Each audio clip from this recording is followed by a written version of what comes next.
اب تیسری عظیم جنگ تلی کھڑی. کچھ پتہ نہیں کہ یہ جو کچھ معاملہ شروع ہوا ہے اب تو ہو رہا ہے، رفتہ رفتہ بڑھے گا. یہ لبنان کا معاملہ ہے، لبنان سے آگے جا کر یہ شام کا سیریا کا معاملہ ہو جائے. تو تیسری عالمگیر جنگ جو ہے، فرق کیا ہوگا کہ پہلی دو جنگیں یورپ میں لڑی گئی اور انہوں نے طے کر لیا تھا اب کوئی عالمی جنگ ہم نہیں لڑیں گے. ہم نے بہت خون دے دیا، 10 کروڑ آدمی دے دیا. ان 10 میں سے آپ کو معلوم ہے 60 لاکھ تو یہودی، 60 ملین میں سے 6 ملین یہودی تھے. جس دوسری ورلڈ وار ہے اس کے دوران جرمنوں نے جنہیں قتل کیا، ختم کیا. لیکن اب جنگ لڑی جائے گی مڈل ایسٹ میں. مڈل ایسٹ کا نقشہ بدلا جا رہا ہے، کہا جا رہا ہے. یہ تو اب ایک عام لفظ ہے سب کی زبان پر. مڈل ایسٹ کا نقشہ تبدیل کرنا ہے. مڈل ایسٹ کا نقشہ تبدیل مطلب کیا ہے اس کا؟ مطلب یہ ہے کہ یہاں گریٹر اسرائیل بن رہا ہے. یہ ملکوں کی سرحدیں ختم ہو جائیں گی. کیا ہے لبنان اور شام، یہ پہلے ایک ہی ملک ہوتے تھے، بلکہ جارڈن بھی انہی میں شامل تھا. بادیہ تو شام ہے، یہ شام کا صحرا. یہ سارا فلسطین، اسرائیل، لبنان اور جارڈن اور سیریا، یہ سب ایک ملک تھے، گریٹر سیریا. یہ تو پچھلی جو صدی کی پہلی جنگ عظیم تھی، اس کے بعد بندر بانٹ کی گئی، یہ مختلف ممالک بنا دیے گئے، یہ انگریزوں کا، یہ فرانسیسیوں کا، یہ فلاں کا، یہ فلاں کا. بہرحال اب انہوں نے بنانا ہے یہ ساری لکیریں ہٹا کر پورا عراق، اس پر تو قبضہ ہو ہی گیا تقریباً. جب جو ہے امریکہ نے ختم کیا تھا صدام کی حکومت کو اور فتح حاصل ہوئی تھی، شیرون نے سخت کیا تھا ان قریب عراق پر ہمارا قبضہ ہوگا. اور اس سے پہلے وہ کہتے تھے ہمارا گریٹر اسرائیل جو ہے دریائے فرات تک ہوگا. لیکن اب انہوں نے کہا نہیں، یہ تو دریائے دجلہ تک جائے گا، ٹائگرس تک، ناٹ یوفریٹس بٹ ٹائگرس. تاکہ عراق کا جتنا بھی علاقہ زرخیز ہے، دو آبا ہے نا، ایک دریائے فرات آ رہا ہے اور دوسرا دریا جو ہے دریائے دجلہ آ رہا ہے، اس کے درمیان جو دو آبا ہے انتہائی زرخیز سارا ہمارے پاس. تو سوچنے کی بات یہ ہے کہ کیا نوع انسانی کی آخری تقدیر نہیں، ایسا نہیں.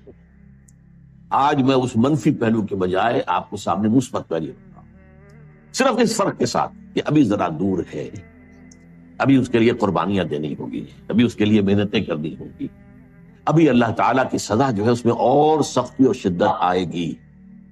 میں چاہتا ہوں کہ جو کچھ مجھے نظر آ رہا ہے وہ آپ کو دکھاؤں. مجھے اقبال نے کہا دیکھا ہے جو کچھ میں نے اوروں کو بھی دکھلا دے. یہ ظاہر بات ہے کہ ایک انسان جو ہے جو غور کرتا ہے، سوچتا ہے. اور جیسے کہ اقبال نے کہا تھا سرما ہے میری آنکھ کا خاک مدینہ و نجف، میں نے ذرا اس میں ترمیم کی ہے، آپ کے علم میں ہوگا کہ سرما ہے میری آنکھ کا خاک حجاز و حول قدس. مدینہ اور نجف تو ایک ہی شے ہے. حضرت علی اور حضور کے مابین کیا فرق ہے؟ حضور نے خود فرمایا انا مدینۃ العلم وعلی بابها، وہ تو ایک شے ہے. لہذا مدینہ اور نجف جو ہے اس کو دو جگہ کرنا ٹھیک نہیں ہے. ہاں، حجاز جہاں قرآن نازل ہوا، اور حول قدس جہاں سینکڑوں انبیاء دفن ہیں، الذی بارکنا حولہ لنریہ من آیاتنا. جو اولڈ ٹیسٹمنٹ ہے، جو نیو ٹیسٹمنٹ ہے، بائبل ہے، اس کا تعلق کس سے ہے؟ حول قدس سے. تو ان دونوں کے ذریعے سے جو باتیں میں نے دیکھی ہیں میں آپ کو دکھانا چاہ رہا ہوں. بہت سے لوگ کہتے ہیں یہ بہت دور کی کوڑی لاتے ہیں، میں کیا کروں؟ میں تو جو دیکھوں گا وہی دکھاؤں گا، جو مجھے نظر آ رہا ہے وہی آپ کو سجھاؤں گا. بہرحال یہ ہے کہ پوری دنیا میں بالآخر اسلام کا غلبہ ہوگا. عالمی سطح پر خلافت علی منہاج النبوت قائم ہو کر رہے گی اور پوری دنیا میں امن و امان ہوگا، خوشحالی ہوگی. بڑی طویل حدیث ایک موجود ہے کہ اس کے بعد یہ ہوگا جنگ ختم ہو جائے گی، خوریزی ختم ہو جائے گی، امن و امان ہوگا، خوشحالی اتنی ہوگی کہ زمین اپنے سارے خزانے اگل دے گی، آسمان اپنی ساری برکتیں نازل کر دے گا. یہ دور آنا ہے عالمی غلبہ اسلام اور اللہ کے دین کا غلبہ اور خلافت علی منہاج النبوت کا قیام. اب اگلی بات، لیکن ظاہر بات ہے یہ کام کہیں ایک جگہ سے شروع ہوگا، ایک دم تو عالمی غلبہ پوری دنیا پر نہیں آ جائے گا. اس بات کو یہیں پر روکیے، اب اس بحث آگے چلے گی ہماری.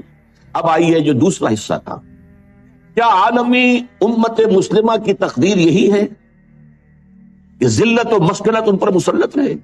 ضربت علیہم الذلۃ والمسکنۃ وباؤوا بغضب من اللہ، جو حشر لبنان کا ہو رہا، جو اس سے پہلے فلسطینیوں کا ہوتا رہا. کیوں نہیں کر سکی دنیا؟ مسلم دنیا چپ، زیادہ سے زیادہ بہت ریزولوشن پاس کر دیں گے. ابھی جایا پترا میں جمع ہو گئے ہیں، بعد ملیشیا میں، اور ریزولوشن پاس کر دیا. اللہ اللہ خیر صلی اللہ. No threat. کوئی یہ بھی کہنے کو تیار نہیں کہ ہم اپنے سفارتی تعلقات منقطع کر لیں گے، نہیں. کوئی یہ کہنے کو تیار نہیں کہ ہم اپنے تجارتی تعلقات منقطع کر لیں گے، نہیں. درخواست ہے تو اسی یونائٹڈ نیشن سے، اور درخواست ہے تو اسی یونائٹڈ اسٹیٹس آف امریکہ سے، وہ سیز فائر کرا. ان کی مرضی سے تو جنگ شروع ہوئی ہے، ان کے پلان کے تحت تو معاملہ ہے. ان کی خواہش ہے کہ جب تک حزب اللہ کی کمر نہ ٹوٹ جائے، کچل نہ دیا جائے، اس وقت تک جنگ بندی نہ ہو. یہ تو دوسری بات ہے، حزب اللہ نے جتنی مقاومت کا مظاہرہ کیا ہے، دے آر سرپرائز. یہ ان کے لیے بالکل ایک سرپرائز ہے. اس قدر ہمت جو ہے ایک جو ہے حزب اللہ، جو کہ کوئی ریگولر آرمی نہیں ہے، جس کے پاس ٹینک نہیں ہے، جس کے پاس ہوائی جہاز نہیں ہے. ٹینک ہوائی جہاز تو پوری لبنان کی فوج کے پاس نہیں ہے، چند ہزار فوجی ہیں، اللہ خرچ اللہ، کچھ بھی نہیں، نہ ایئر فورس ہے نہ کچھ اور یہ حزب اللہ کیا ہے کہ بھائی راکٹ سے یا کلاشنکوف سے، بس دو چیز. ادھر سے جہاز پر جہاز آ رہا، 200 250 بمباریاں، 200 بمباریاں، لیکن کھڑے ہیں. لہٰذا اس اعتبار سے سوچنے کی بات ہے، کیا یہ پوری ذلت و مسکنت کی صورتحال امت مسلمہ پر یوں ہی جاری رہے گی ہمیشہ کے لیے؟ کیا پورا عالم اسلام جو تھرڈ ورلڈ میں آ گیا، سارا عالم اسلام تھرڈ ورلڈ میں، G7 G8 میں کہیں کوئی نام نہیں کسی مسلمان ملک کا، نہ 3 میں نہ 13 میں، اور کیا یہی صورتحال جاری رہے گی کہ ہو گیا مانند آب ارزاں مسلمان کا لہو، پانی کی طرح مسلمان کا لہو بہ رہا. جہاں دیکھو، کشمیر میں دیکھ لو، فلسطین میں دیکھ لو. فلسطین میں تو 50 برس سے بہ رہا ہے.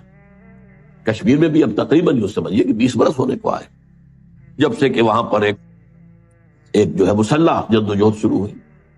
پھر چچنیا میں کیا ہو رہا، مسلسل ہو رہا ہے. کوسوو میں کیا ہوا، بوسنیا میں کیا ہوا. برف گرتی ہے تو بیچارے مسلمانوں پر، بڑھتا ہے تو مسلمان. صومالیہ میں کیا ہوا تھا. یہ صورت، آج لبنان میں کیا ہو رہا.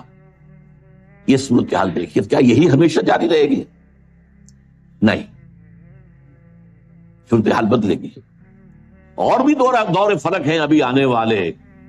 ناز اتنا نہ کریں ہم کو ستانے والے. یہ عالمی ملت اسلامیہ امت مسلمہ جو ہے، اس کا یہ معاملہ ہوا کیوں ہے؟ ہوا اس لیے، یہ میں اس پر مفصل کتاب لکھ چکا ہوں، سابقہ اور موجودہ مسلمان امتوں کا ماضی حال اور مستقبل. کہ یہ جو ضربت علیہم الذلۃ والمسکنہ، یہ کیفیت جو بنی اسرائیل کے لیے آئی ہے قرآن میں، یہ آج ہم پر کیوں آ گئی ہے؟ کیا وجہ یہ کہ جو جرم انہوں نے کیا وہ ہم نے کیا. ہم نے قرآن کو پس پش ڈالا. نبذ فریق من الذین اوتوا الکتاب کتاب اللہ وراء ظہورہم، ہم نے اسے اپنا امام تو نہیں بنایا. ہاں، ختم قرآن کے بعد دعا مانگ لیتے ہیں، اللہم اجعلہ لنا اماما ونورا وہدی ورحمۃ، لیکن چلنا نہیں اس کے پیچھے. یہ امام ہی ہے بس ہمارا، کہنے کو امام، اس کی بات ماننی تو نہیں، اس کے احکام پر چلنا تو نہیں. تو اس لیے ہوا کہ ہم آج پوری دنیا میں ایک ملک بھی ایسا نہیں دکھا سکتے جس کے بارے میں ہم پورے اطمینان کے ساتھ دنیا کو یہ کہہ کر دعوت دے سکے کہ come and see with your own eyes, this is اسلام. یہ ہے اسلام کی رحمت للعالمینی، یہ ہے محمد رسول اللہ صلی اللہ علیہ وسلم کی رحمت للعالمینی. پورے عالم کے لیے یہ نظام مبنی بر عدل و انصاف، مبنی بر عدل، سماجی عدل، سوشل جسٹس کا نظام جو ہے وہ اللہ نے دیا ہے. آؤ اپنی آنکھوں سے دیکھ لو، اس کے برکات کا مظاہرہ کر لو. مظاہرہ تمہارے سامنے. وہ کتاب جو ہے وہ پڑھنے کے قابل ہے، نہ پڑھی ہو آپ نے ضرور پڑھیں، کیونکہ یہ سارے عقدے حل ہوتے ہیں. وجہ کیا ہے؟ یہ کیوں مسلمانوں ہی کا خون بہ رہا ہے؟ ہم تو اللہ کا نام لیتے ہیں کم سے کم. ہم اگر 120 کروڑ دنیا میں ہیں تو ان میں سے 20 کروڑ تو ایسے ہوں گے جو اللہ کا نام لیتے ہو مسجدوں میں جا کر. 20 کروڑ نہ ہو، 20 ملین تو ہوں گے جو 5 وقتہ نمازی ہوں. یہ کفار، یہ تفلیس کے قائل، یہ ملحدین، یہ خدا کے منکر، آج قوت ہے تو ان کے پاس، دبدبہ ہے تو ان کا، دنیاوی وسائل ہیں تو اس پر قبضہ ان کا. کیوں ہے؟ کیا وجہ ہے؟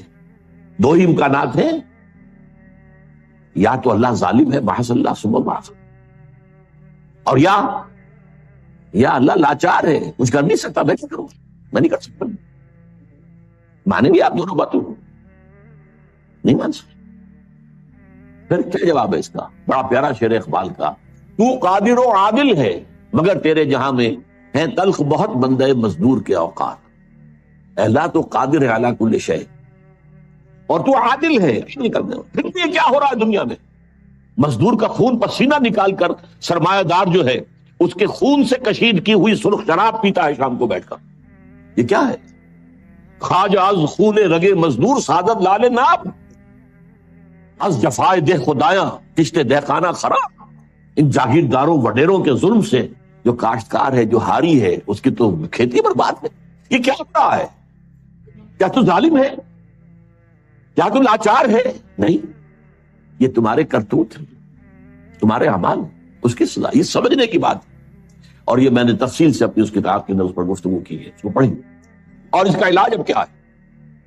کم سے کم کسی ایک ملک میں، سائزیبل ملک ہو، یہ نہیں چھوٹا سا جزیرہ ہو کوئی برونائی کی طرح کا، نہیں، کم سے کم ایک سائزیبل ملک میں اسلام کا مکمل نظام عدل اجتماعی قائم کر کے دنیا کو دکھا دیا جائے، یہ گویا کہ اتمام حجت ہو جائے گا۔ دیکھ لو نمونہ، ابھی تو کیا ہوتا ہے، ہم اسلام کے محاسن بیان کرتے ہیں، اسلام کی یہ خوبیوں کا دکھاؤ کہ دنیا میں ہے، نہیں بھائی وہ تو 1400 برس پہلے جانا پڑے گا دیکھنے کے لیے، تو کون سنے گا آپ کی بات؟ دکھاؤ کہیں، نافذ کرو کہیں، مثال پیش کرو کہیں۔ میں نے آپ کو سنایا تھا، پروفیسر اقبال، ڈاکٹر جاوید اقبال دورہ کر کے آئے تھے، سینٹرل ایشین ریپبلکس جو ہیں، جو پہلے USSR میں تھی اب اس سے علیحدہ ہو گئی ہیں، سب آزاد ہیں، اور ان میں چاہے ان کی اپنی اپنی زبانیں اور ہیں، ازبک ہے، یہ ہے، وہ ہے، لیکن یہ فارسی سب جانتے ہیں۔ وہاں پر علامہ اقبال کا فارسی کا کلام، 2/3 کلام تو فارسی میں عام، تو پروفیسر اقبال کی جو آؤ بھگت وہاں ہوئی ہے، اقبال لاہوری کا بیٹا ہے، لیکن وہ کہا مجھ سے، ڈاکٹر جاوید اقبال، جہاں میں گیا مجھ سے ایک بات کہی، we need a model, show us a model of Islamic state, we are ready to accept. The Saudi model is not acceptable to us. It is based on monarchy. بادشاہت پر ہے، ملوکیت پر based ہے۔ The Iranian model is also not acceptable to us. It is based on democracy. یہ مولویوں کی حکومت ہے۔ Islamic, ideal Islamic state کا نمونہ ہمیں دکھا دو، ہم سب کے سب جو ہے لبیک ہے۔ تو اگر کہیں دنیا میں ایک جگہ بھی وہ اسلامی نظام کا نمونہ دنیا کو دکھا دیا جائے، اتمام حجت ہو جائے گی، اور یہ فرض کفایہ ہو جائے گا پوری امت کی طرف سے۔ جیسے کسی مسلمان کی نماز جنازہ چند لوگ بھی پڑھ لیں تو باقی سب کی طرف سے ادا ہو جاتا ہے فرض، کوئی بھی نہ پڑھے تو پوری آبادی گناہ گار ہو۔ اسی طرح جب پوری دنیا میں کہیں اسلام نہیں ہے تو پوری امت گناہ گار ہے، مجرم ہے۔ اور اگر کہیں ایک جگہ بھی سائزیبل ملک میں آپ وہ نظام دکھا دیں تو فرض کفایہ ہو جائے گا، پھر دنیا لپکے گی اس کی طرف، دوڑے گی۔ اس کے بعد ہوگا جاء الحق وزهق الباطل ان الباطل کان زہوقا، اس کے بعد وہ کیفیت ہو جائے گی جس کا نقشہ اقبال نے کھینچا ہے، آسماں ہوگا سحر کے نور سے آئینہ پوش، اور ظلمت رات کی سیما پا ہو جائے گی، پھر دلوں کو یاد آ جائے گا پیغام سجود، پھر جبیں خاک حرم سے آشنا ہو جائے گی۔ یہ جو عمرے کے لیے جاتے ہیں اور حج کے لیے جاتے ہیں، خاک حرم پر اپنی جبین ٹکے دیکھتے ہیں کہ نہیں؟ عالم انسانیت کو یہ پیغام سجود دوبارہ یاد آ جائے گا، اور جبین جو ہے پھر جبیں خاک حرم سے آشنا ہو جائے گی۔ آنکھ جو کچھ دیکھتی ہے لب پہ آ سکتا نہیں، محو حیرت ہو کہ دنیا کی کیا ہو جائے گی، اور کیا ہو جائے گی۔ آخری شعر اس نظم کا ہے، شب گریزاں ہوگی آخر جلوہ خورشید سے، اور یہ چمن معمور ہوگا نغمہ توحید سے، لا الہ الا اللہ ان الحکم الا للہ، یہ پورے اس روئے ارضی کے اوپر ہو کر رہے گا۔ لیکن اس کا طریقہ کیا ہے؟ طریقہ وہی ہے، پہلے کسی ایک ملک میں کر دو، پھر وہ گلوبلائز ہو جائے گا۔ آج کی دنیا گلوبلائزیشن کی طرف تو خود ہی جا رہی ہے، یا باطل گلوبلائز ہو رہا ہے یا حق گلوبلائز ہوگا۔ اب دنیا جو ہے وہ محدود جو ہے سرحدوں میں رہنے والا مسئلہ ختم ہو چکا، نیشن سٹیٹ کا تصور اب جو ہے ختم ہو چکا، معدوم ہو چکا ہے، یہ لکیریں رہ جائیں گی، ملٹی نیشنلز کی حکومت ہوگی، اور جو بھی ہوں گی گلوبلائزیشن کے بعد آپ کو معلوم ہے، اور کہتے بھی ہیں، صحیح کہتے ہیں کہ دنیا جو ہے وہ تو ایک گلوبل ولیج بن چکی ہے۔ اچھا یہ سب ہو کر رہے گا۔ اب میں 2 حدیثیں آپ کو سناتا ہوں، پہلے بھی بہت دفعہ سنائی۔ حضرت ثوبان نبی اکرم صلی اللہ علیہ وسلم کے ایک غلام تھے جنہیں آپ نے آزاد کر دیا تھا، مولا کہلاتے ہیں، ثوبان مولا رسول اللہ صلی اللہ علیہ وسلم۔ ان کی روایت ہے یہ، اور یہ مسلم شریف میں ہے، کہ میں نے حضور کو فرماتے سنا، ان اللہ یرفع، ان اللہ زوالی الارض، اللہ نے میرے لیے پوری زمین کو طے کر دیا، لپیٹ دیا، فرائض و مشارقہ و مغاربہ، تو میں نے اس کے سارے مشرق دیکھ لیے، سارے مغرب دیکھ لیے۔ وَإِنَّ أُمَّتِي سَيَبْلُغُ مُلْكُهَا مَا ذُوِّيَ لِي مِنْهَا، سن رکھو میری امت کی حکومت ان تمام علاقوں پر قائم ہو کر رہے گی جو زمین کو لپیٹ کر دکھا دیے گئے گی۔ یہ ہونا ہے، ہو کر رہے گی، یہ صادق والمصدوق ان کا فرمان ہے، یہ پیشن گوئی ہے محمد رسول اللہ صلی اللہ علیہ وسلم، ہو کر رہے۔ اسی طریقے سے دوسری حدیث ہے مسند احمد ابن حنبل کی، حضرت مقداد بن الاسود، میں صرف ترجمہ آپ کو سنا رہا ہوں۔ زمین پر نہ کوئی اینٹ گارے کا بنا گھر رہے گا، نہ کوئی کمبل رہے گا، کمبلوں کا بنا ہوا خیمہ رہے گا جس میں کہ اللہ کلمہ اسلام کو داخل نہ کر دے۔ یہ حکم ہے، یہ شروع نہیں ہے۔ اس کتاب میں جس کا میں نے تذکرہ کیا ہے، سابقہ اور موجودہ مسلمان امتوں کا ماضی حال مستقبل، اس میں اس کی احادیث جو ہیں تخریج کے ساتھ اور پورے متن کے ساتھ موجود ہے۔ اب تیسری بات ہے، یہ اب جملہ معترضہ سمجھ لیجیے، ایک حسرت کے ساتھ اب 14 اگست آیا چاہتا ہے، حسرت آمیز ہے، پاکستان اسی مقصد سے اور اسی نعرے سے حاصل کیا گیا۔ علامہ اقبال نے خواب دیکھا 1930 کے اپنے خطبہ الہ آباد میں کہ ہندوستان کے شمال مغرب میں اٹس ڈیسٹنی، یہ تقدیر مبرم ہے کہ ایک آزاد مسلمان ریاست قائم ہو کر رہے، اور اگر ایسا ہو گیا تو ہمیں موقع مل جائے گا کہ اسلام کے چہرے پر جو بدنما داغ اور دھبے آ گئے تھے دور ملوکیت میں، یہ جو خلفاء کہلاتے تھے نام نہاد بنو امیہ کے، اور خلفاء کہلاتے تھے نام نہاد بنو عباس کے، اور خلفاء کہلاتے تھے، تو یہ خلفاء تو نہیں تھے، بادشاہ تھے، ملوکیت۔ اس ملوکیت کے دور میں جو اسلامی تاریخ اس دور کی جو ہے وہ کیا واقعی ایسی ہے کہ دنیا کے سامنے ہم اپنے اعتماد کے ساتھ پیش کر سکیں؟ کیا یہ حادثہ کربلا، واقعہ ہررا، سینکڑوں تابعین کو قتل کیا جانا حجاج ابن یوسف کے ہاتھوں، ایک باتیں ایسی ہیں جن کو ہم دنیا کے سامنے جو ہے یہ اپنا پیٹ کھول سکیں؟ یہ تاریخ تو اسلام کے چہرے پر جو بدنما داغ اور دھبے لگ گئے تھے انہیں ہٹا کر صحیح اسلام کی ایک تصویر، یعنی اس سے پہلے خلافت راشدہ کا نظام تھا، اس کو اب قائم کر۔ اسی کو پھر علامہ اقبال نے 1932 میں، یہ سن مجھے بہت پسند ہے، میرے اپنا پیدائش کا سن ہے، اسی سن میں گئے تھے علامہ اقبال گول بیس کانفرنس کے لیے لندن۔ وہاں اس وقت صرف مسٹر جناح تھے، وہ مسٹر جناح، وہ قائد اعظم نہیں ابھی بنے تھے، وہ ہندوستان کی سیاست سے مایوس ہو کر جا کر بیٹھ گئے تھے، وکالت شروع کی تھی۔ وہاں یہی انجیکشن اقبال نے، میں تو کہا کرتا ہوں جیسے کہ رومی اور شمس تبریز کا معاملہ ہے، مولوی ہرگز نہ شد مولائے روم تا غلام شمس تبریز نہ شد، مسٹر محمد علی جناح قائد اعظم نہیں بن سکتا تھا اگر اقبال نے یہ انجیکشن نہ اسے لگایا ہو۔ یہ شمس تبریز ہے جس نے مولوی کو مولانا روم بنا دیا تھا، مولائے روم، اسی نے مسٹر محمد علی جناح کو قائد اعظم بنایا۔ چنانچہ پھر وہ واپس آئے ہیں، پھر وہ مسلم لیگ کے تاحیات صدر بنائے گئے، پھر انہوں نے 10 برس تک اسلام کی قوالی گائی ہے، اسلام کی قوالی اقرار کے ساتھ پورے 10 برس، تب پاکستان وجود میں آیا۔ اور یہی کہا تھا کہ ہم پاکستان اس لیے چاہتے ہیں کہ عہد حاضر میں اسلام کے اصول حریت و اخوت و مساوات کا ایک نمونہ پیش کریں، دنیا دیکھ لے یہ اسلام۔ لیکن افسوس صد افسوس کہ ہم اس میں بری طرح ناکام ہیں۔ اب تو ابھی مجھ سے جیو ٹی وی والوں نے چھوٹا سا 2-4 منٹ کا جو ہے وہ انٹرویو لیا ہے 14 اگست کے حوالے سے۔ میں نے اس میں کہا ہے کہ اب تو جیسے کسی نے کہا تھا، اقبال نے شاید کہا تھا، ہلال عید ہماری ہنسی اڑاتا ہے۔ یہ ہلال عید جو آتا ہے ہم پر ہنستا ہے، یہ روزے رکھے انہوں نے، روزہ رکھتے ہوئے جھوٹ بولتے رہے، روزہ رکھتے ہوئے سودی لین دین کرتے رہے، روزہ رکھتے ہوئے جو غیبتیں کرتے رہے، یہ روزے تھے جو اب عید منانے جا رہے ہیں شوق سے۔ ہلال عید ہماری ہنسی اڑاتا ہے، اسی طرح یہ عید الاستقلال جسے آپ نے کہا یہ اب ہماری ہنسی اڑاتا، یہ اس لیے پاکستان بنایا تھا۔ یہ ہے وہ پاکستان جس کا خواب اقبال نے دیکھا تھا اور جناح نے دکھایا تھا خواب۔ تو واقعہ یہ ہے کہ ہم اس میں بری طریقے سے ناکام ہو چکے ہیں۔ چنانچہ تلخ ترین بات ہے، یہ اپنا جواز کھو چکا اور اب اس کا وجود اور اس کا بقا تک بھی نہایت مخدوش۔ یہ تقریر بھی 3.5 سال پہلے میں اسی جگہ پر کر چکا ہوں۔ پاکستان کے وجود کو لاحق خطرات و خدشات صرف ایک ہفتے بعد کی تھی میں نے، 22 فروری کو کی تھی وہ، کہ موجودہ عالمی حالات میں اسلام کا مستقبل کیا ہے۔ دین کی حیثیت سے فوری طور پر اور مستقبل قریب میں اسلام کا کوئی مستقبل نہیں، ہاں مذہب کی حیثیت سے زندہ رہ جائے گا۔ ٹھیک ہے، جاؤ مسجدوں کو رکھو روزے، ہمیں کوئی پرواہ نہیں، نظام ہمارا ہوگا، یہ پولیٹیکل سوشو اکنامک سسٹم ہمارا ہوگا۔ اسی طریقے سے میں نے ایک ہفتے بعد 29 فروری کو اسی سال تقریر کی تھی، پاکستان کے وجود کو لاحق خطرات و خدشات۔ یہ دونوں کتابچے اور موجودہ اور سابقہ مسلمان امتوں کا ماضی حال اور مستقبل، یہ ایک پیکٹ کی شکل میں انشاءاللہ باہر آپ کو مل جائے۔ بہرحال اب صورتحال میں نے پھر آپ سے کہا ہے، میری ان دونوں تقریروں میں مایوسی کا غلبہ ہے، لیکن آج میں وضاحت کر رہا ہوں یہ مایوسی ہے موجودہ حالات اور قریب کے مستقبل کے اعتبار سے۔ جس کو میں نے مستقبل بعید کہا ہے اس سے میں مایوس نہیں ہوں.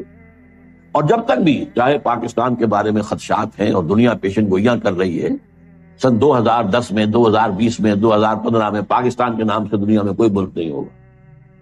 لیکن یہ کہ جب تک سانس تب تک آس، محنت کرنی ہے، جد و جہد کرنی ہے، کوشش جاری رکھنی ہے. بڑی پیاری حدیث ہے حضور کی صلی اللہ علیہ وسلم کہ جس وقت قیامت کا سور پھونک دیا جائے گا اس وقت بھی اگر کوئی بندہ مومن اگر کوئی درخت لگا رہا ہو تو اسے درخت لگانا چاہیے. سور پھونکا جا چکا ہے، معلوم ہے قیامت آ گئی، لیکن نہیں، جو کام تمہارا تھا تم کر رہے تھے اسے پورا کرو. لہذا آخری وقت اگرچہ اب میں سمجھتا ہوں کہ بہت صورتحال جو ہے وہ بہت مخدوش ہے، لیکن جد و جہد جاری رکھنی ہے. اس پر میں آگے آؤں گا کیا جد و جہد. اب آئیے میرا چوتھا نقطہ آج کا کیا ہے. یہ جو اسلام کی گلوبلائزیشن ہوگی، گلوبلائزیشن آف اسلام، جو میں نے کہا مستقبل بعید میں یہ تقدیر مبرم ہے، ہو کر رہی. اس کے دو فیزز ہوں گے لا محالہ. پہلے کسی ایک ملک میں اسلام قائم ہو اور پھر وہ گلوبلائز ہو جائے. اب نوٹ کیجئے اصل بات جو آج کہہ رہا ہوں پہلی مرتبہ. یہ جو ہمارے ہاں دو شخصیتوں کے بارے میں احادیث آئی ہیں پیشن گوئیاں، حضرت مہدی سلام علیہ اور حضرت عیسیٰ کا بارے دیگر نزول، ان دونوں کا تعلق گلوبلائزیشن آف اسلام سے ہے. اس سے پہلے کسی نہ کسی ملک میں اسلام پہلے قائم ہو چکا ہوگا طریق نبوی پر، جد و جہد سے، عمل سے، کوشش سے، انقلابی جد و جہد سے، ریولوشنری سٹرگل سے، یعنی ساریوں سے قربانیاں دے کر اسلام پہلے کہیں قائم ہو چکا ہوگا. پھر اس کی گلوبلائزیشن جو ہے اس کے اندر حضرت مہدی کا بھی ایک پارٹ ہے، اور پھر حضرت عیسیٰ علیہ السلام کا جب وہ دوبارہ آئیں گے اس وقت فیصلہ کن رول ان کا. لیکن یہ ہے کہ اس سے پہلے کہیں ہوگا. یہ کہاں ہوگا، یہ میری آج کی پانچویں بات. اس زمن میں پہلے تو میں دو حدیثیں آپ کو سنا دینا چاہتا ہوں. ایک حضرت عبداللہ ابن حارث رضی اللہ تعالیٰ عنہ سے ہے اور یہ سنن ابن ماجہ میں ہے. حضور نے فرمایا یخرج الناس من المشرق یؤتون للمہدی، یعنی سلطانی، مشرق سے فوجیں نکل کر آئیں گی جو عرب میں مہدی سلام علیہ کی حکومت کو قائم کر، یعنی سلطان ہی، ان کے اقتدار، ان کی طاقت، ان کی قوت کو مستحکم کر. یعنی پہلے مشرق کے کسی ملک میں اسلامی نظام قائم ہو چکے تبھی تو آئیں گی نا وہاں سے فوج. یخرج الناس من المشرق یؤتون للمہدی یعنی سلطان. اور دوسری حدیث جو ہے اس کے راوی حضرت ابو ہریرہ ہے رضی اللہ تعالی عنہ، اور یہ جامع ترمذی کی روایت ہے. یخرج من خراسان رایات سود لا يردها شيء حتى تنسب بإيلیا. خراسان کے علاقے سے سیاہ جھنڈے لے کر فوجیں چلیں گی، ان کا رخ کوئی نہیں موڑ سکے گا یہاں تک کہ وہ ایلیا میں، یعنی یروشلم میں، بیت المقدس میں جا کر جھنڈے گاڑ دیں گے. ان دو حدیثوں کے اعتبار سے نوٹ کیجئے. ایک حدیث میں خراسان کا لفظ ہے، یہ خراسان بزرگ کہلاتا ہے اصل میں، نوٹ کر لیجئے. میں نے ایک مرتبہ ایک جو آئے تھے یہاں چارج افیئرز جو ہیں ایران کے، ان سے پوچھا خراسان کس ملک کا نام؟ ان کا ہمارے ہاں ایک صوبہ ہے خراسان، میں نے کہا نہیں خراسان.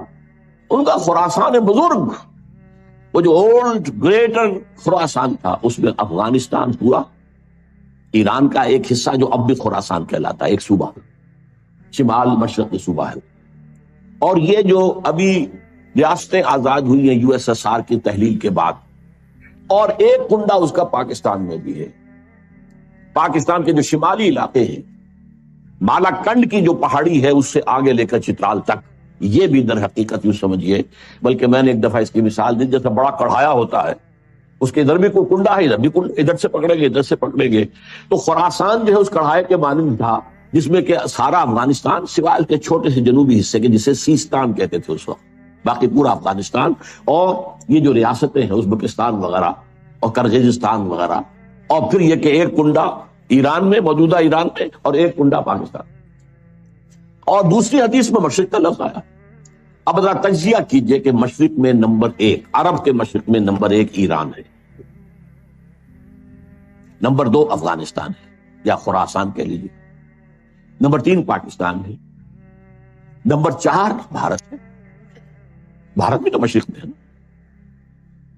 اب اس کا تجزیہ کیجیے.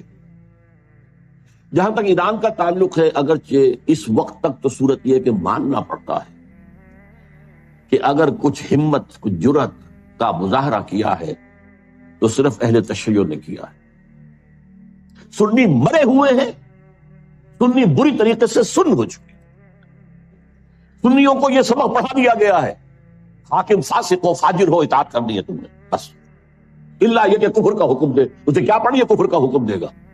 وہ خود کفر کرے گا، تم کرے محل کے اندر جو چاہے کرے. تم نے اطاعت کر دی. سارے بادشاہ بیٹھے ہوئے، کسی کا بال بیکا نہیں ہوا. ایرانیوں نے اٹھا کے شہنشاہ کو پھینکا، بگایا وہاں سے، اور اسے جو ہے امریکہ تک نے پناہ دینے سے انکار کر دیا. یہ حال کیا انہوں نے دکھائی ہے نا کچھ ہمت جرأت. اس وقت بھی ایک ہی ملک ہے جو ڈٹ کر بات کر رہا ہے اسرائیل کے خلاف، واحد ملک ہے مسلمان ملک. اس اعتبار سے تو واقعہ یہ ہے کہ ایران کی بڑی اہمیت ہے. لیکن میں افسوس کے ساتھ کہہ رہا ہوں، ایران کے ساتھ دو ڈرا بیکس ایسے ہیں. ایک تو اس کے اندر نسلی برتری کا احساس بہت، عربوں کو وہ حقیر سمجھتے، اور نمبر دو یہ کہ مذہبی تنگ نظری ہے، مولویانہ جعفریت جو ہے وہ ان کے رگوں کے اندر سرایت کی، تو براڈر آؤٹ لک نہیں رہا. اس لیے میرے نزدیک ایران کا رول فوری طور پر کوئی نہیں ہوگا. البتہ یہ ہو سکتا ہے کہ گلوبلائزیشن کا جب مرحلہ آئے گا اسلام کا، اس وقت حضرت مہدی سلام علیہ کا ظہور ہو چکا ہوگا، شاید اس مرحلے پر ایران کا اللہ عالم. اب باقی تینوں ملکوں پہ آئیے، افغانستان یا خراسان، پاکستان، بھارت. ایک عجیب تاریخی حقیقت کی طرف توجہ دلا رہا ہوں. تاریخ میں بہت سے ایسے دور گزرے ہیں ہندوستان کی عظمت کے جس میں یہ تینوں ملک ایک تھے. وہ اشوکا کا دور ہو، وکرماجیت کا دور ہو، وہ چندر گپت موریہ کا دور ہو. آپ کو معلوم ہے بدھزم جو ہے اس کا سب سے بڑا مرکز تو افغانستان تھا. سب سے بڑا بت جو ہے وہ تو بامیان میں تھا جسے گرایا ہے طالبان نے. بدھا کا سب سے بڑا مجسمہ وہاں تھا. یہ سارا در حقیقت جو تہذیب، گندھارا تہذیب، یہ گندھار کیا ہے؟ گندھارا تہذیب جو ہے وہ تو بدھ مت تہذیب تھی. تو یہ تقریباً ایک ملک رہے، پھر پٹھانوں کے دور میں ایک رہے، پھر مغلوں کے دور میں ایک رہے. اور یاد میں اب تاریخی بات یاد دلا رہا ہوں، کوسی جن نے کہا تھا یہ 1971 میں جب یہ بنگلہ دیش کا ہمارا فال ہوا ہے، اس کی تجویز تھی کہ ایک حکومت قائم کی جانی چاہیے، the United States of the Great Indian Peninsula. اس میں افغانستان، پاکستان، بھارت، بنگلہ دیش کو شامل کیا. بہرحال یہ چیزیں میں نے، اور اب جو کچھ ہو رہا ہے ظاہر بات ہے کہ جب ہمیں دیکھ لیا کہ کمزور ہو رہے ہیں، ان کے پاؤں تو لڑکھڑا ہی رہے ہیں، یہ تو خاتمے کے قریبی ہیں، تبھی تو امید ہو رہی ہے انہیں کہ کوئی کنفیڈریشن ہو جائے. اڈوانی صاحب نے کھل کر کہا، آج سے پہلے تو کسی نے نہیں کہا تھا. ابھی ہمارے پاؤں جمے ہوئے تھے زمین میں، اب وہ لڑکھڑا رہے.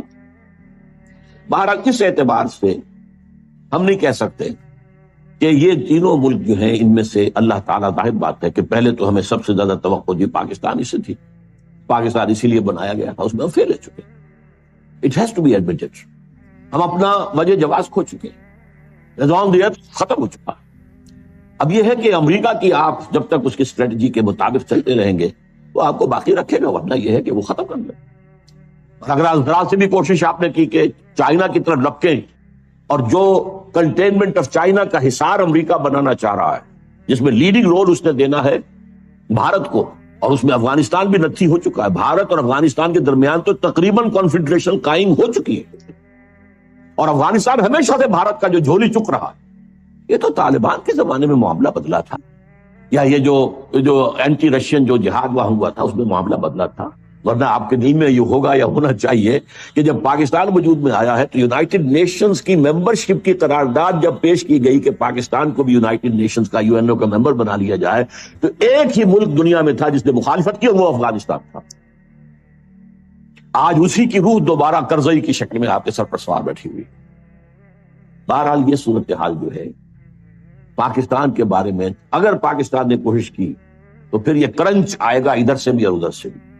اور امریکہ کسی نہ کسی صورت میں ہماری ایٹمک جو ہے نیوٹرلائز کر کے صلاحیت کو کس شکل میں کرے گا یہ میں نہیں کہہ سکتا. 100 طریقے ان کے پاس موجود، ہمارا سارا نظام ہی جیم کر دے، کر سکتے، لیکن ڈو اٹ.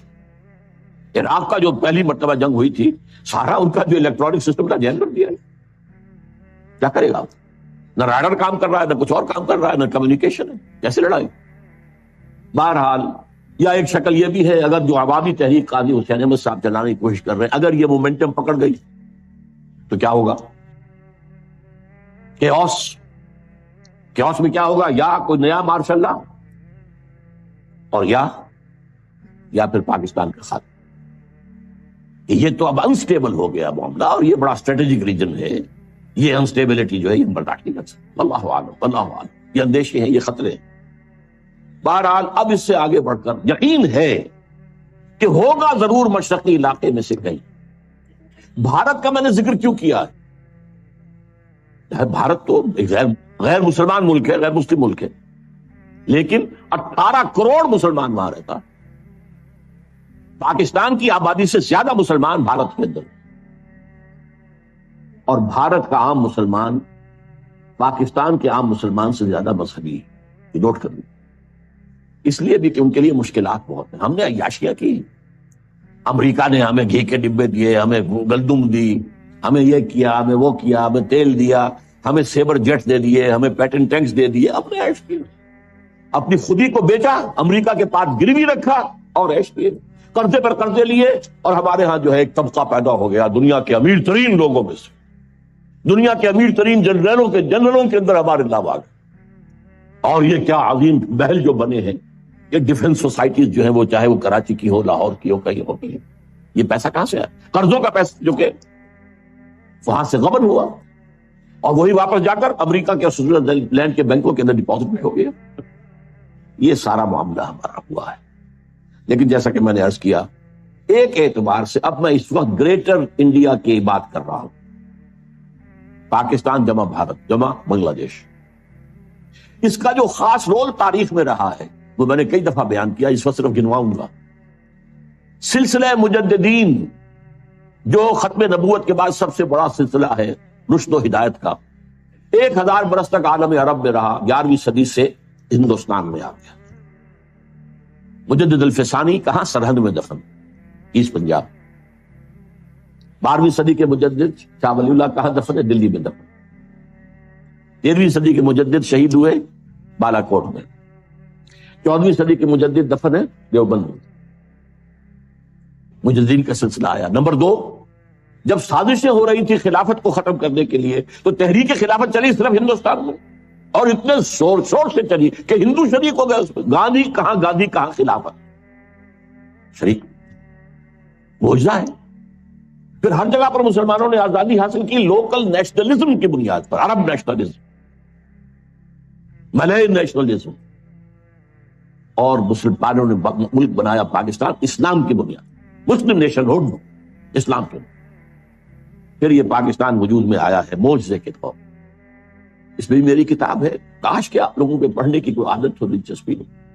استحکام پاکستان کے نام سے کتاب میں نے ثابت کیا پاکستان کا قیام معجزہ، اور سب سے بڑی بات، پاکستان لیلۃ القدر میں نازل ہوئی۔ اللہ تعالیٰ نے ہمیں کیا کیا چیزیں عطا کی تھی جن میں سے ہم نے کسی کا حق ادا نہیں۔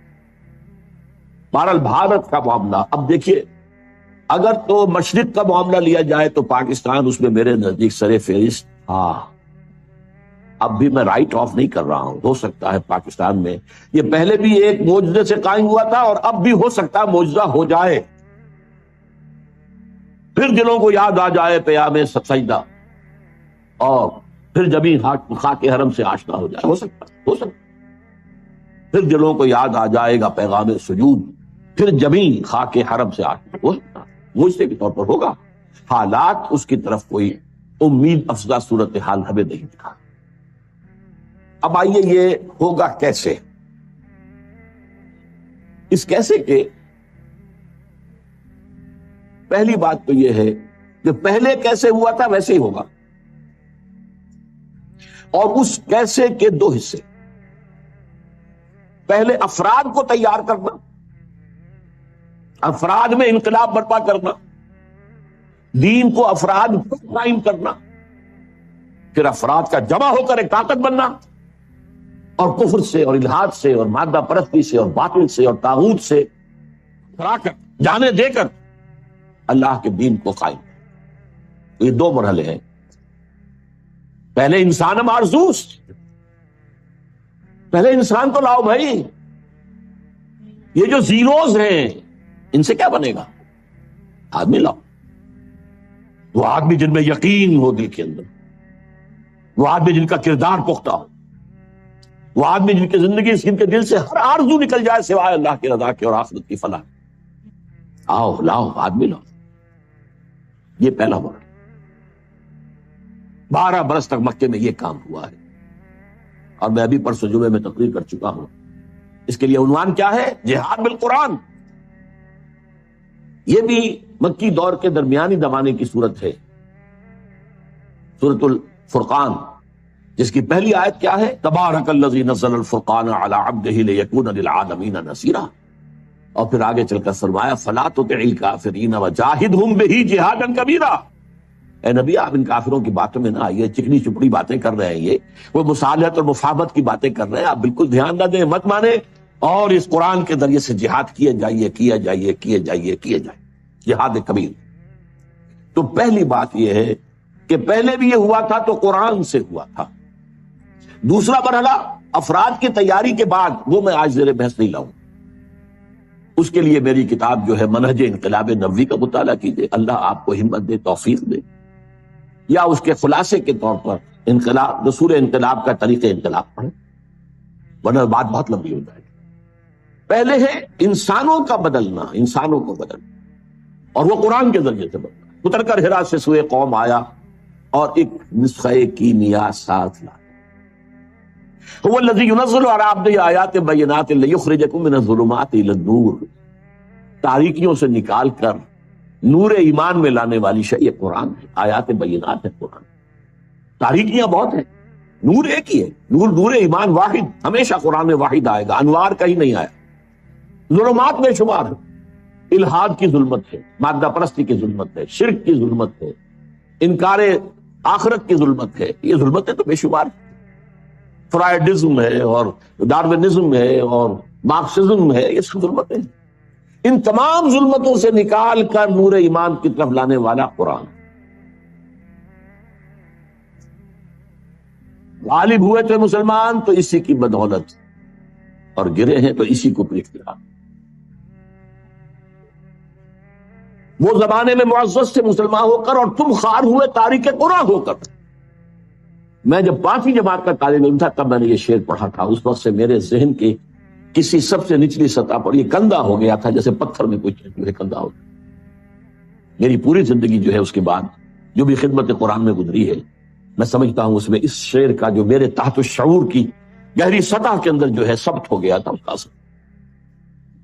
اس کو پھر فارسی میں جو کہا اقبال نے، خار از محجوری قرآن شدی، شکوہ سنجے گردش دوران شدی، اے تو شبنم بر زمین افتندئی، در بغل داری کتاب زندئی. اے امت مسلمہ تو خار ہوئی ہے، وہی ضربت علیہم الذلۃ والمسکنہ.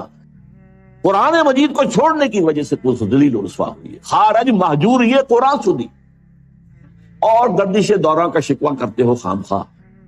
اور اب بھی تمہارے پاس کتاب زندہ موجود ہے. اے تو شبنم بر زمین افتندئی، اے وہ قوم، اے وہ امت جو سب شبنم کی طرح زمین پر پڑی ہوئی ہے، اور لوگ اسے اپنے پاؤں تلے روند رہے ہیں، ننگے پاؤں چل رہے ہیں گھاس پر، تاکہ شبنم سے ان کے پاؤں جو ہیں وہ نم ہو. شبنم کے موتیوں کو توڑ رہے ہیں وہ اپنے پاؤں سے. اے تو شبنم بر زمین افتندئی، در بغل داری کتاب زندئی. تو عروج پر، بام عروج پر پہنچایا عربوں کو قرآن نے. زوال کیوں ہوا امت کا؟ قرآن کو چھوڑ. اب اس کو سمجھیے، اس کا تجزیہ کیجئے. ہم یہ بھی کہہ سکتے ہیں کہ ہمارا زوال ہوا ضعف ایمان کے باعث، اور ضعف ایمان کا سبب قرآن سے دوری. اس لیے کہ ایمان حقیقی، قلبی یقین والا ایمان، اس کا منبع اور سرچشمہ صرف اور صرف قرآن. اچھا ایسا ہوا کیوں؟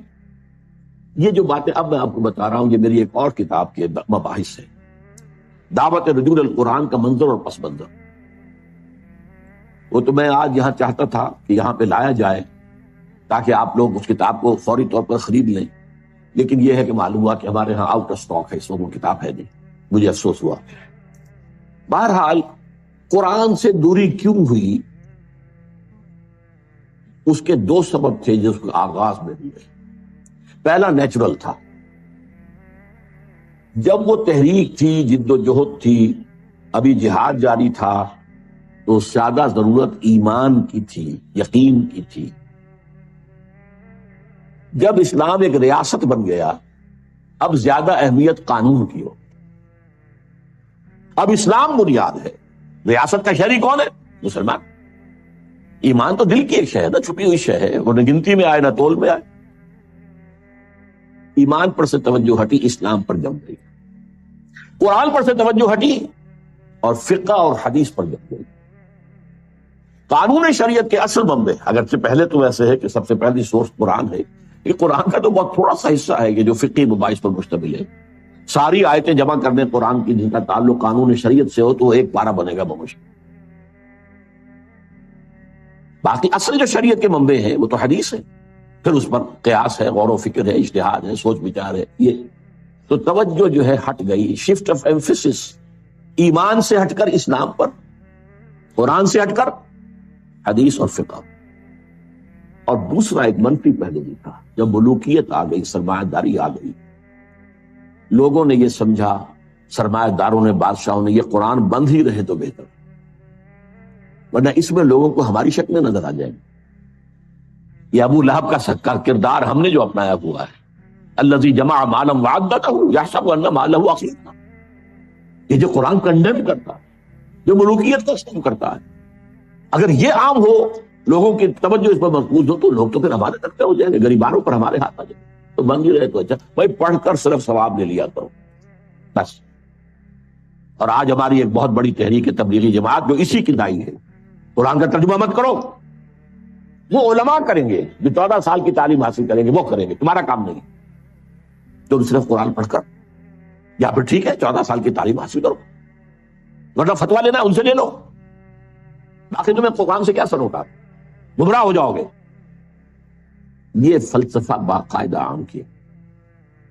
اور تیسرا سبب ایک طبعی سبب تھا، عربی زبان یوں سمجھئے کہ یہ جزیرہ نمائے عرب ہے، اس سے اسلام جب نکلا تو مشرق میں بھی گیا، مغرب میں بھی گیا۔ شمال میں زیادہ نہیں ہوئی پیش قدمی، اس لیے کہ کوہ قاف آ گیا، کوکیشین ماؤنٹینز جو ہیں وہ رکاوٹ بن گئے۔ لیکن مشرق، عراق سے ہو کر ایران، ایران سے پھر خراسان، ادھر شام سے ہو کر پھر سرائے سینا سے گزر کر پھر یہ مصر ہے اور لیبیا ہے اور یہ ہے اور وہ ہے، اٹلانٹک کا۔ اب ایک بڑا باریک فرق ہے، اس میں ذرا غور کریں۔ عربی زبان مشرق کی طرف نہیں جا سکی، اسلام تو گیا، عربی زبان نہیں گئی، اس لیے کہ پرشین لینگویج بہت مضبوط زبان تھی، پرشین کلچر بہت مضبوط کلچر، عربی اس کو ڈسپلیس نہیں کر سکی، ریپلیس نہیں کر سکی۔ چنانچہ ان تمام علاقوں کے اندر سرکاری زبان فارسی رہی ہے۔ ہمارے ہاں مغلوں کی زبان فارسی، اس سے پہلے جو خاندان غلامہ اور خاندان جو بھی تھے، لودھی تھے، خلجی تھے، فلاں تھے، سب فارسی، سرکاری زبان فارسی، عربی کا سروکار ہی نہیں۔ یہ خاص طور پر ہمارے مشرقی ممالک کی محرومی کا سبب بن گیا۔ مغرب میں ثقافتی اعتبار سے خلا تھا، خلا کو عربی نے پر کر لیا، پورا شمالی افریقہ عرب ہے، عرب عرب بولتے ہیں۔ اس حقیقت کو ذہن میں رکھیے تو ہمارا خاص طور پر، اور جو ہمارا اس وقت کا موضوع ہے مشرق، مشرقی ممالک، جو مشرقی ممالک تھے وہ عربی سے محروم رہے۔ یہاں عربی زبان صرف علماء، اور وہ بھی عربی زبان میں قرآن سے اتنا ان کو دلچسپی نہیں تھی جتنی فقہ سے اور حدیث، بلکہ حدیث سے بھی بہت کم، فقہ ہی فقہ تھی۔ اب ایک اور تاریخی جو ہے ذرا جائزہ لے لیجئے۔ دیکھیے بر عظیم پاک و ہند میں پہلے اسلام آیا تھا سن 92-93 ہجری میں، 712-713 عیسوی، محمد بن قاسم کی زیر قیادت۔ یہ خالص عربی اسلام، ابھی نہ فقہ تھی، نہ حنفی، نہ مالکی، نہ شافعی، کچھ نہیں تھا، نہ معتزلی تھے، نہ کچھ اور تھے، یہ سب ایک ہی عرب اسلام، اس میں عجم کا کوئی دخل ہی نہیں، لیکن یہ بہت شارٹ لیوڈ رہا۔ پھر جو اسلام یہاں آیا ہے شمال مغربی دروں سے، درہ خیبر سے اور درہ گومل سے اور درہ ٹوچی سے، یہ جو اسلام آیا ہے 300 برس بعد آیا ہے۔ اس اسلام میں دو چیزیں پیوست تھیں، حنفیت کٹر، حنفیت ہی اسلام ہے گویا، باقی تو گویا اسلام ہی نہیں، اور تصوف جس کے اندر کے وحدت الوجودی، بلکہ یہاں تک کہ عوامی سطح پر ہم اس کی تصورات، پاک ہندوستان کی تقدیر بنا ہے وہ اسلام۔ عربی زبان صرف علماء یا پھر فقہ جو ہے قاضی بھی ہوتے تھے، چاہے مسلمانوں کی حکومت کے نظام اسلامی نہیں تھا، سیاسی قانون تو اسلامی نافذ تھا نا، شریعت تو نافذ تھی، تو قاضی چاہیے تھے، مجسٹریٹس، مفتی چاہیے تھے، لیگل ایکسپرٹس، خطیب چاہیے تھے، یہ سب فقہ پڑھتے تھے۔ اور قرآن سے جو دوری رہی اور حدیث سے جو دوری رہی، یہ کہیں جا کر وہ 11ویں 12ویں صدی میں جا کر قرآن اور حدیث کی طرف رجوع ہوا۔ ہندوستان حدیث کی طرف پہلے رجوع ہوا ہے شیخ عبدالحق محدث دہلوی رحمۃ اللہ علیہ، جو 11ویں صدی کیا بلکہ ثانی کے مجدد شیخ احمد سرہندی کے ہم عصر ہیں، انہوں نے حدیث کا پودا لگایا ہے اس سرزمین ہند۔ 12ویں صدی میں شاہ ولی اللہ دہلوی آئے، انہوں نے قرآن کو کھولا۔ کس طرح؟ فارسی ترجمہ کیا۔ اس سے پہلے ترجمہ کرنا حرام سمجھا جاتا تھا، گناہ سمجھا جاتا تھا، جرم سمجھا جاتا تھا، اور شاہ ولی اللہ کے خلاف بھی عوامی ایجیٹیشن ہوئی ہے مولویوں کے ذریعے سے، مار دو اس کو۔ اور 2 افغانی، انہیں ولایتی کہتے تھے اس زمانے میں، ولایت، یہ ولایت تھا نا، دوسرا ملک تھا، 2 ولایتی بلا لیے گئے تھے۔ فتح پوری کی مسجد میں عصر کے بعد درس حدیث دیا کرتے تھے، وہاں سے نکلے ہیں تو کھڑے ہوئے تھے وہ 2 پٹھان، 2 افغان قتل کرنے کے لیے، لیکن کچھ روب ایسا پڑا ان پر شاہ صاحب کی نورانیت کا یا شخصیت کا کہ وہ قتل نہیں کر سکتے، ورنہ قتل کر دیں۔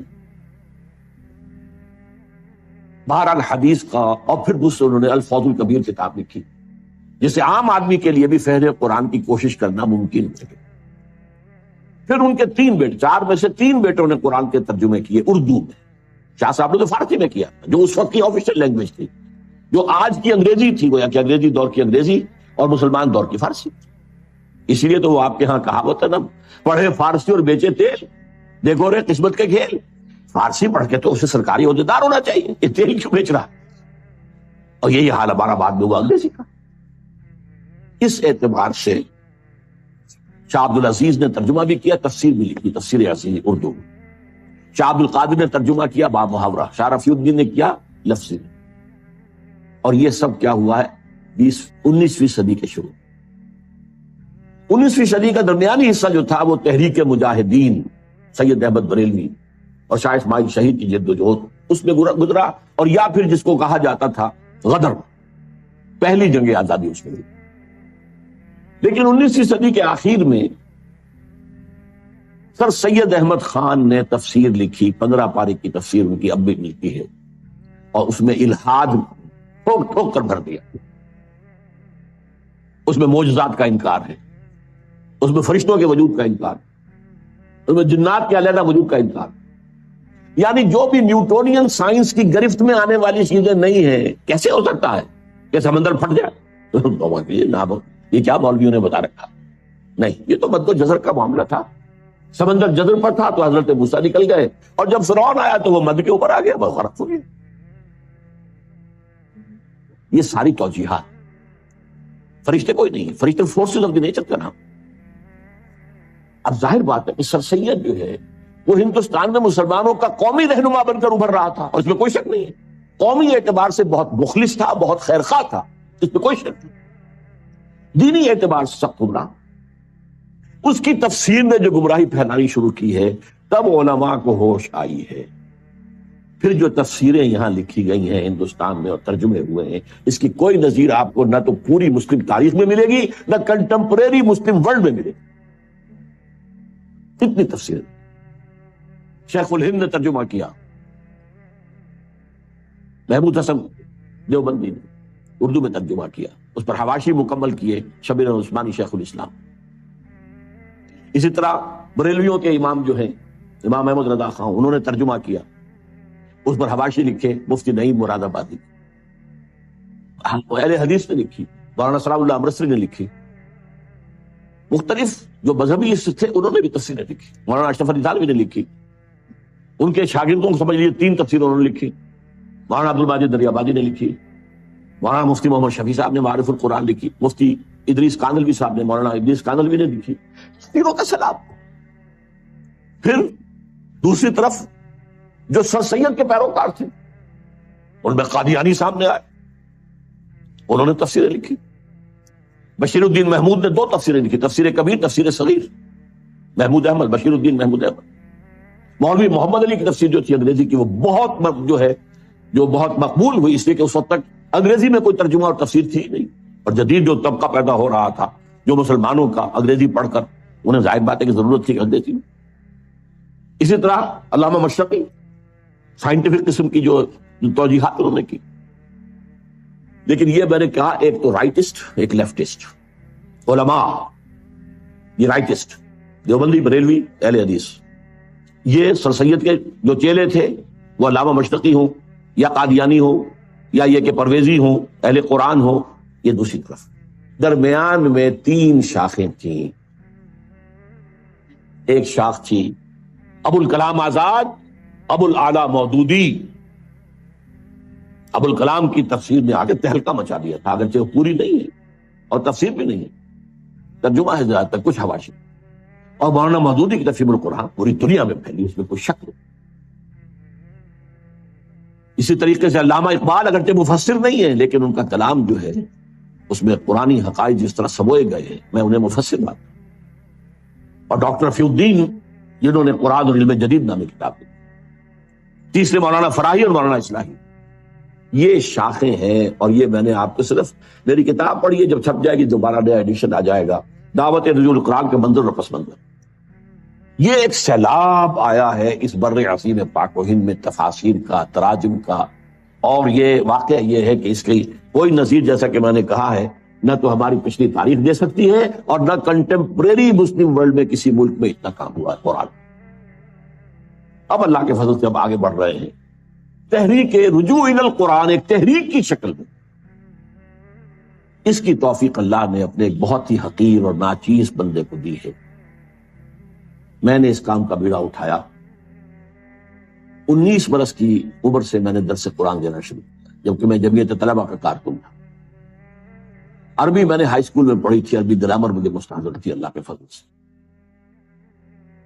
اور اس کے بعد سے لے کر آج تک میں درس قرآن کرتا ہوں. ایک تحریک کی شکل ہے. یہ کوئی روایتی درس نہیں ہے، میں کوئی عالم دین نہیں ہوں روایتی، میں مفسر نہیں ہوں معاذ اللہ. مجھ سے لوگوں نے کہا آپ تفسیر کیوں نہیں لکھ رہے، میرا اس کی حیثیت ہی نہیں. میں قرآن کا داعی ہوں، مبلغ ہوں، قرآن کا خادم ہوں. قرآن کا پیغام اور قرآن کی حکمت، ان دونوں کو میں عام کر رہا ہوں. لیکن تفسیر لکھنا جو ہے یہ ایک بہت بڑی ذمہ داری کا کام ہے، میں اس کا اہل نہیں ہوں. ایک صاحب نے ایک زمانے میں بہت زور لگایا تھا آپ ایک ترجمہ لکھ، جس زمانے میں الہدا کا ڈنکا بج رہا تھا اس ملک میں، سن 81-82 کی بات کر رہا ہوں. الہدا پروگرام میرا پاکستان ٹیلی ویژن کا. تو ایک صاحب نے سوچا کہ ان کے نام سے کوئی ترجمہ بازار میں آ گیا تو بہت بک جائے گا. میرے پیچھے پڑے رہے. اب فوت ہو گئے، افضل نام تھا ان کا.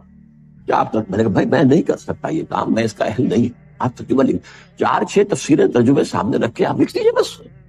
میں نے کہا نہیں، خدا کے لیے نہیں. تو میرا کوئی دعویٰ مفسر ہونے کا نہیں ہے، میرا کوئی دعویٰ مترجم ہونے کا بھی نہیں. ترجموں میں بھی میں مدد لیتا ہوں اسے تراجم سے، اس میں ہے فائدہ. اگرچہ عربی زبان کا کچھ نہ کچھ فہم اللہ نے شمولیت دی ہے. بہرحال یہ تحریک رجوع القرآن جو ہے یہ ایک فضل عظیم ہوا ہے اس حقیر سے بندے پر، اس نے اس کو تحریک کی شکل کی. اچھا اس میں جو ہے دیکھیے جو چیزیں لڑیاں میں نے گنوائی ہیں، رائٹ، لیفٹ، سینٹر، ان میں سے 4 کو الحمدللہ الحمدللہ الحمدللہ اللہ کا فضل ہے اس نے میری ذات میں جمع کر. اس کو میں نے تفصیل سے بیان کیا ہے اپنی اسی کتاب میں. جیسے ایک حوض کے اندر 4 نالیوں سے پانی آ رہا ہے. ایک نالی ابوین، ابو الاعلی، ابو الکلام، اسلام کا تحریکی انداز، قرآن کی تحریکی تفسیر وہ ان کے. دوسری ہی این، فراحی، اصلاحی، قرآن کا نظم، قرآن کا ربط، قرآن کا فکری استدلال، یہ ان کا موضوع. تیسری ڈاکٹرین، اقبال اور رفیع الدین، قرآن اور علم جدید، فلسفہ جدید، فلسفہ قدیم، ان سب کے حوالے سے قرآن کی تفسیر کو اقبال ہے. اور شیخین، میرے 2 شیخ ہیں، شیخ الہند جنہیں میں 14ویں صدی ہجری کا مجدد اعظم سمجھتا ہوں، محمود حسن دیوبندی، جن کا ترجمہ اور پہلے 5 پاروں کے حواشی بھی ان کے اپنے لکھے ہوئے. تفسیر عثمانی کہلاتی ہے اس لیے کہ باقی 25 پاروں کے حواشی جو ہیں وہ شیخ الاسلام، پاکستان کے واحد شیخ الاسلام ہیں، اور شاید اسی لیے ہے کہ میں شیخین کہہ سکوں. میرے 2 شیخین ہیں، 2 ابوین ہیں، 2 دکترین ہیں، 2 ہیین ہیں، ان 4 نالیوں سے 4 پائپ سے میری حوضی کے اندر پانی ہے۔ اس پر اضافہ جو ہے یہ کہ اللہ نے مجھے منطقی ذہن دیا تھا، میں نے منطق پڑھی کبھی نہیں، اور میری تعلیم میں سائنس کا بیک گراؤنڈ شامل ہو گیا، ان سب سے اثر بھی ہوا۔ پھر اب دیکھیے گن لیجیے، صرف وقت نہیں ہے میرے پاس، تیزی سے ختم ہو رہا ہے۔ عوامی درس قرآن جس کا ذکر کیا شیخ الہند نے 1920 میں، وہ اللہ نے ہمارے ذریعے سے کروایا، 500 700 درس قرآن کے اندر اتوار کی صبح کے لوگ جمع ہوتے۔ انجمن ہائے خدام القرآن، لاہور، کراچی، ملتان، جنگ، فیصل آباد، انجمن ہائے خدام القرآن، قرآن اکیڈمیز، لاہور، کراچی، ملتان، فیصل آباد، جنگ، قرآنی تربیت گاہیں 1 مہینے کی، 7 دن کی، 20 دن کی، 2 ہفتے کی تربیت گاہیں، کبھی کوئٹہ میں ہو رہی ہے، کبھی اسلام آباد میں ہو رہی ہے، کبھی کراچی میں ہو رہی ہے تربیت گاہ۔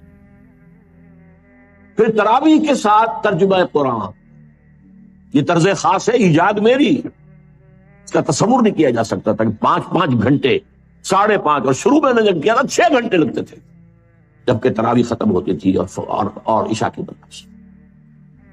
پھر فیلوشپ اسکیم شروع کی، پھر 1 ایئر کورس شروع کیا، پڑھے لکھے لوگ جو ہے MSc ہیں، BSc ہیں، یہ ہیں، PhD ہیں، ڈاکٹر ہیں، انجینئر ہیں، یہ آئیں اور 1 سال لگائیں، یا اب ہم نے اسے 9 مہینے کا کیا ہوا ہے، اور یہاں عربی پڑھے قرآن، الحمدللہ اس سے بھی بے شمار لوگ نکل چکے۔ پھر یہ ہے کہ ایک بڑی ٹیم اب تیار ہو چکی ہے جو اعلیٰ تعلیم یافتہ لوگ ہیں، ایسے نہیں ہیں، انجینئر ہیں، ڈاکٹرز ہیں، MAs ہیں، MSCs ہیں، PhDs ہیں، وہ اب درس قرآن دے رہے ہیں۔ گئے دن کے تنہا تھا میں انجمن میں، یہاں اب میرے راستہ اور بھی۔ ٹی وی کا پروگرام 15 مہینے تک، ویسے تو یہ کہ پروگرام میرا وہ تقریباً 3 سال تک چلا ہے، رمضان میں چلا، پھر وہ بھی ہوا، لیکن پھر 15 مہینے الہدیٰ۔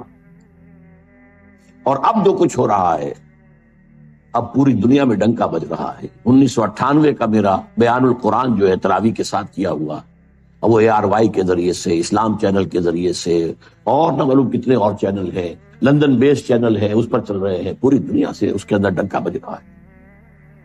اب یہاں نوٹ کیجئے وہ آیات جو میں نے شروع میں پڑھی تھی، کیا یہ سب کچھ بیکار جائے گا؟ کیا اس کا کوئی نتیجہ نکلے گا؟ نہیں۔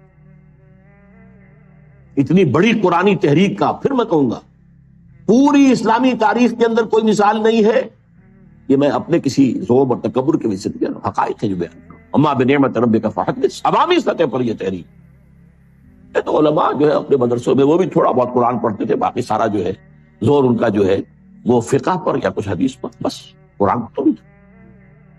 بہرحال میں نے آپ کو وہ آیات سنائیں، طٰہٰ مَا أَنزَلْنَا إِلَيْكَ الْقُرْآنَ لِتَشْقَىٰ، آپ ناکام نہیں ہوں گے، قرآن آپ پر اس لیے نازل نہیں کیا گیا۔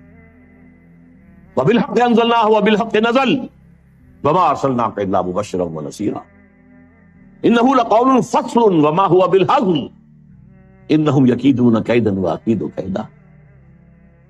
اور حدیث نبوی، ان اللہ یرفع بہذا الکتاب اقواما ویضع بہ آخرین۔ اب اس جو بھی جد و جہد یہاں ہوئی ہے اللہ کے فضل و کرم سے، اس کا ایک تو خاکم بدہن منفی نتیجہ نکلنے کا اندیشہ ہے پاکستان کے حق۔ جتنے بڑے پیمانے پر یہ دعوت رجوع القرآن اس ملک میں چلی ہے، اور پھر بھی یہاں عوام کے اندر کوئی اسلامی تحریک برپا نہیں ہو، عوام کا رخ نہیں ہوا، علماء نے نہ ریکگنائز کیا، نہ توجہ دی، نہ تائید کی، نہ تحسین، مخالفت کی۔ میں یہاں سورہ سجدہ کی آیت سنا رہا ہوں آپ کو، وَمَنْ أَظْلَمُ مِمَّنْ ذُكِّرَ بِآيَاتِ رَبِّهِ ثُمَّ أَعْرَضَ عَنْهَا إِنَّا مِنَ الْمُجْرِمِينَ مُنْتَقِمُونَ۔ ان سے بڑھ کر ظالم اور کون ہوگا جنہیں اللہ کی آیات کے ذریعے سے تذکیر کرائی گئی ہو۔ میں نے وعظ نہیں کہے ہیں، میں نے آیات الہی کا درس دیا، میں نے آیات الہی کے ذریعے سے فذکر